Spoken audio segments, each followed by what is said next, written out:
सदर थाना के एएसआई गिरधारी लाल सैनी ने आगरा में नेशनल पावर लिफ्टिंग में जीते 3 स्वर्ण पदक। सदर थाने में किया गया अभिनंदन। चूरू सदर थाने के 54 वर्षीय एएसआई गिरधारी लाल सैनी ने उत्तर प्रदेश के आगरा में आयोजित नेशनल पावर लिफ्टिंग चैंपियनशिप 2025 में 3 गोल्ड मेडल जीतकर चूरू पुलिस का नाम रोशन किया। एएसआई गिरधारी लाल सैनी ने 2 से 4 मई तक हुई सब जूनियर, सीनियर और मास्टर चैंपियनशिप में 3 स्वर्ण पदक जीते। गोल्ड मेडल जीतने के बाद मंगलवार को चूरू पहुंचे एएसआई गिरधारी लाल सैनी का अभिनंदन किया गया। गिरधारी लाल सैनी ने शाम 6 बजे करीब जानकारी देते हुए बताया कि इस प्रतियोगिता में 3 स्वर्ण पदक जीते हैं, जिसमें 105 किलो भार वर्ग में बेंच प्रेस में और 60 किलोग्राम वजन उठाकर स्वर्ण पदक हासिल किया। इसी तरह स्क्वाट्स में 90 किलो वजन और डेड लिफ्टिंग में 130 किलो वजन उठाकर एक स्वर्ण पदक हासिल किया। एएसआई सैनी ने बताया कि उन्होंने नेशनल पावर लिफ्टिंग में 3 स्वर्ण पदक जीते हैं, नेशनल वेट लिफ्टिंग में 1 रजत पदक जीता है। उन्होंने बताया कि ये उनके लिए भी गौरव का विषय है। आपको बता दें कि सदर थाने के 54 वर्षीय एएसआई गिरधारी लाल सैनी इससे पहले भी खेलों में चूरू पुलिस का परचम लहरा चुके हैं। उन्होंने कुश्ती, कबड्डी, वेट लिफ्टिंग सहित कई खेलों में बेहतरीन प्रदर्शन करते हुए चूरू पुलिस का नाम रोशन किया है। इसके अलावा राजस्थान पुलिस रेंज में गोल्ड व रजत पदक जीत चुके हैं। साथ ही राज्य स्तरीय प्रतियोगिताओं में कुश्ती, जूडो, ताइक्वांडो, वुशु में भी गोल्ड और रजत पदक जीत चुके हैं। राजकीय भर्ती अस्पताल में मेडिकल कॉलेज के डॉक्टर्स को सिखाए एजुकेशन के तरीके, basic course in medical education की हुई कार्यशाला। चूरू के राजकीय भर्ती अस्पताल में मंगलवार को basic course in medical education की 3 दिवसीय कार्यशाला की शुरुआत हुई। कार्यशाला का शुभारंभ मां सरस्वती के चित्र के समक्ष दीप प्रज्वलन कर किया गया। कार्यशाला में पहले दिन 30 डॉक्टर्स को मेडिकल एजुकेशन में बुनियादी कोर्स स्टूडेंट्स को सिखाने के तरीकों के बारे में बताया गया। लर्निंग के इन तरीकों में लार्ज और स्मॉल ग्रुप असेसमेंट, सरफेस और डीप लर्निंग की जानकारी डॉक्टर्स को देकर उन्हें प्रशिक्षित किया गया। कार्यशाला के कोऑर्डिनेटर डॉक्टर रमाकांत वर्मा ने शाम 4 बजे करीब जानकारी देते हुए बताया कि मेडिकल एजुकेशन से जुड़े डॉक्टर्स को डेवलपमेंट और लर्निंग के तरीकों के लिए प्रशिक्षण दिया जा रहा है। प्रशिक्षण के दौरान नई तकनीकों का प्रयोग करते हुए शिक्षा देने, मेडिकल साइंस में डेवलप हुए संसाधनों का प्रयोग करना सिखाया गया। उन्होंने बताया कि जब मेडिकल कॉलेज से जुड़े डॉक्टर्स प्रशिक्षित होंगे तो वे स्टूडेंट्स को भी बेहतर शिक्षा दे पाएंगे। डॉक्टर रमाकांत वर्मा ने बताया कि एनाटॉमी, फिजियोलॉजी और बायोकेमिस्ट्री को सिखाने के लिए जिस तरीके का उपयोग किया जाता है, उससे स्टूडेंट सक्रिय भागीदारी निभाते हुए अपने कौशल को विकसित कर सकते हैं। कार्यशाला में medical college principal doctor M Pukar, अस्पताल अधीक्षक doctor Deepak Chaudhary, doctor Purnima Sharma, doctor Vikas Devda, doctor Surendra Badhiya, doctor Alok Gehlot, doctor Pradeep Kaswa, doctor Vishwajeet, doctor Nitesh Sharma, doctor Hanuman Jaipal, doctor Sudhir Chayal, doctor Suman Badhiya, doctor Kuldeep आदि मौजूद रहे। उनके बारे में एक ऑर्गेनाइज वर्कशॉप है जिसकी परमिशन हमने एनएमसी से दिल्ली से ली हुई है। एक ऑब्जर्वर उन्होंने अपॉइंट किया है जो जयपुर से मैडम आई हैं। हमारे 29 फैकल्टी मेंबर्स हैं जो 3 दिन के लिए यहाँ पे वर्कशॉप में भाग लेंगे, सुबह 9 बजे से लेके 5 बजे तक, जिसमें विभिन्न प्रकार की एक्टिविटीज़, एक्सरसाइज और टीचिंग लर्निंग सेशंस होंगे। जो हमारी ट्रेन फैकल्टी पहले से जो किसी और सेंटर पे ट्रेन होके आई हैं वो इनको पढ़ाएंगे, इनको टीच कराएंगे कि कैसे आप स्टूडेंट्स को पढ़ाएं, नई टेक्नोलॉजी का, नए विचारों का कैसे इस्तेमाल किया जा सकता है। पूनिया कॉलोनी आरओबी के नीचे रास्ता देने की मांग को लेकर प्रदर्शन, आक्रोशित लोगों ने काम रुकवाया। मौके पर पहुंचे विधायक हरलाल सहारण। चूरू शहर के पूनिया कॉलोनी आरओबी के नीचे रास्ता देने की मांग को लेकर मंगलवार को लोगों ने नारेबाजी कर प्रदर्शन किया। यहां प्रदर्शन के दौरान निर्माण कार्य को रुकवा दिया गया।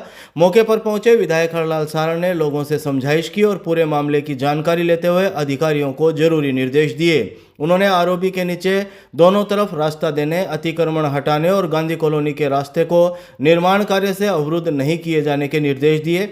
प्रदर्शन कर रहे लोगों ने दोपहर 2 बजे करीब बताया कि आरओबी निर्माण कार्य की वजह से पूनिया कॉलोनी जाने वाला रास्ते को बंद कर दिया गया है, जिससे कॉलोनी के लोगों को आवाजाही में भारी परेशानी का सामना करना पड़ रहा है। उन्होंने बताया कि पूनिया कॉलोनी जाने वाला मुख्य रास्ता जो 60 फीट का था अब वह केवल 8 फीट बचा है। हमें सर्विस रोड नहीं चाहिए बल्कि कम से कम 16 फीट का रास्ता यहाँ चाहिए। उन्होंने कहा कि इसके साथ ही गांधी कॉलोनी का रास्ता भी इस निर्माण कार्य से अवरुद्ध नहीं होना चाहिए। विधायक हरलाल सारण ने बताया कि पूनिया कॉलोनी पर बन रहे पुलिया की ड्राइंग में कमियां हैं। इन कमियों को दुरुस्त करने के निर्देश अधिकारियों को दिए हैं। जब तक ड्राइंग की कमियां दूर करके 16 फीट और 13 फीट का रास्ता नहीं दिया जाएगा तब तक ये काम बंद रहेगा। हमारे यहाँ पुल का कार्य शुरू कर दिया इन लोगों ने, और अब ये साइड में नीचे जो पुल आया तो यहाँ 8 फीट का रास्ता फिलहाल बचा है, जबकि मूल कॉलोनी का रास्ता है ये गांधीनगर और पूनिया कॉलोनी का मूल रास्ता है। हम कोई यहाँ सर्विस रोड नहीं चाहते हैं, हम मूल रोड चाहते हैं, इसलिए कम से कम 16 फीट का रास्ता हमें साइड में चाहिए। हमारी मूल समस्या यह है, और गांधीनगर का ये मेन रास्ता है, ये पूरा खुलना चाहिए। एक ही रास्ता है गांधी बस कर दिया एकदम से। ये गांधीनगर का पूरा रास्ता हमने कह दिया खोलना पड़ेगा इनका। स्कूल बस है, निजी बस है। देखिए, ये पूनिया कॉलोनी का ओवरब्रिज बन रहा है। ड्राइंग के अनुसार कुछ कमियां हैं। ये कमियां PWD साहब है, इन साहब है, जईन साहब है, SDM साहब बता रहे हैं। इनको कह के कमियां पूरी करके पूनिया कॉलोनी का 16 फीट का रास्ता कैसे बने, उसके लिए लोग इकट्ठे हुए हैं।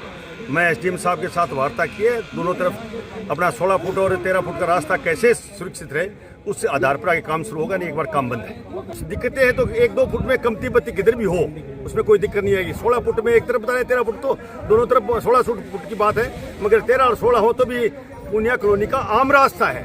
1000 से आबादी बसी हुई है, वहाँ प्राइवेट स्कूलें भी हैं, वहाँ मतलब हॉस्पिटल भी है, स्कूल भी, सरकारी स्कूल भी है। बस भी नहीं जा सकती, अगर वो वाहन भी नहीं जाएगा। इसलिए इसको समाधान करने के लिए SDM साहब, एस साहब, सभी चीफ इंजीनियर बुलाएंगे, सारा समाधान। सर, गांधी कॉलोनी का रास्ता भी प्रभावित हो रहा है। गांधी कॉलोनी का रास्ता भी कोशिश करते हैं कि देखिए, आप सब जानते हैं इस बात को कि अगर इस पुल में कोई कमी खामी रह गई तो आने वाले राहगीर को परेशानी होती है।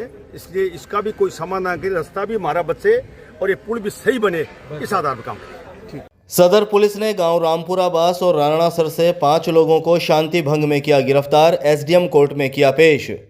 चूरू की सदर थाना पुलिस ने गांव रामपुरा बास और राणासर में कार्यवाही करते हुए 5 लोगों को शांति भंग में गिरफ्तार कर लिया। गिरफ्तार आरोपियों को मंगलवार को SDM कोर्ट में पेश किया गया। सदर थाना के हेड कांस्टेबल धापी देवी ने शाम 7 बजे करीब जानकारी देते हुए बताया कि गश्त के दौरान सूचना मिली थी कि गांव रामपुरा बास में एक युवक अपनी मां और भाई के साथ झगड़ा कर रहा है। इस पर पुलिस टीम वहां पहुंची तो एक 24 वर्षीय युवक अपने घर वालों के साथ आक्रोशित होकर लड़ाई झगड़ा कर रहा था। पुलिस ने उसे समझाइश की लेकिन वह नहीं माना, जिस पर पुलिस ने 24 वर्षीय सुनील कुमार को गिरफ्तार कर लिया। इसी तरह गांव राणासर में लड़ाई झगड़े की सूचना मिली थी, जिस पर पुलिस टीम गांव में पहुंची तो वहां 4 लोग शराब के नशे में पारिवारिक विवाद को लेकर लड़ाई झगड़ा कर रहे थे। पुलिस के द्वारा चारों लोगों को समझाइश की गई लेकिन वे लोग और ज़्यादा आक्रोशित हो गए और पुलिस से भी उलझने लगे। संज्ञेय अपराध की रोकथाम के लिए पुलिस ने गांव राणासर के 60 वर्षीय मोहन राम, 34 वर्षीय राजेंद्र कुमार, 34 वर्षीय रणजीत और 30 वर्षीय बलबीर को गिरफ्तार कर लिया। हेड कांस्टेबल धापी देवी ने बताया कि शांति भंग में गिरफ्तार 5 आरोपियों को SDM कोर्ट में पेश किया गया। जिले में ऑपरेशन अभ्यास को लेकर जिला कलेक्टर व SP ने जारी किया वीडियो, सक्रिय भागीदारी निभाने की अपील। चूरू जिला कलेक्टर अभिषेक सुराणा और पुलिस अधीक्षक जय यादव ने मंगलवार शाम करीब 8 बजे वीडियो संदेश जारी कर जिले में 7 मई को प्रस्तावित ऑपरेशन अभ्यास अंतर्गत ब्लैकआउट मॉक ड्रिल के दौरान सहयोग करने की अपील की है। जिला कलेक्टर सुराणा ने कहा कि आपातकालीन परिस्थितियों को देखते हुए पूरे देश में मॉक ड्रिल का आयोजन किया जा रहा है। ये आयोजन नागरिकों को युद्ध परिस्थितियों के लिए तैयार करना और शिक्षित करना है। समस्त जिलेवासी मॉक ड्रिल में अपेक्षित सहयोग करें। उन्होंने समस्त जिलेवासियों से अपील की है कि अपने क्षेत्र में सायरन व हूटर की आवाज़ सुनते ही घरों, दुकानों, उद्योगों, वाहनों की लाइटें बंद कर दें। यह युद्ध परिस्थितियों को ध्यान में रखते हुए किए जाने वाला अभ्यास है। हम सभी इसमें सहयोग करें तथा युद्ध परिस्थितियों के मद्देनज़र अपनी तैयारियों को मुस्तैद रखें। एसपी जय यादव ने कहा कि सभी नागरिक मॉक ड्रिल में अपना अपेक्षित सहयोग दें। जिलेवासी सायरन, हूटर आदि की आवाज़ सुनते ही सभी होटलों, दुकानों, बस स्टैंड, वाहनों, उद्योगों में अपनी लाइटें बंद कर लें। खिड़कियों आदि पर काले पर्दे आदि लगाएं ताकि रोशनी ना दिखे।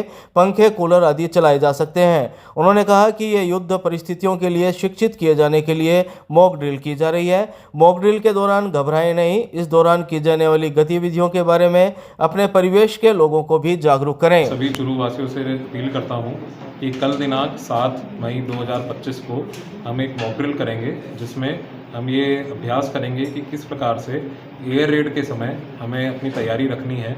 उसको मद्देनज़र रखते हुए कल रात को जब सायरन बजेगा तो हर गांव में, हर कस्बे में, चुरू ज़िले के हर गांव में और हर कस्बे में हमें सभी जो लाइटें हैं उनको ऑफ करना है।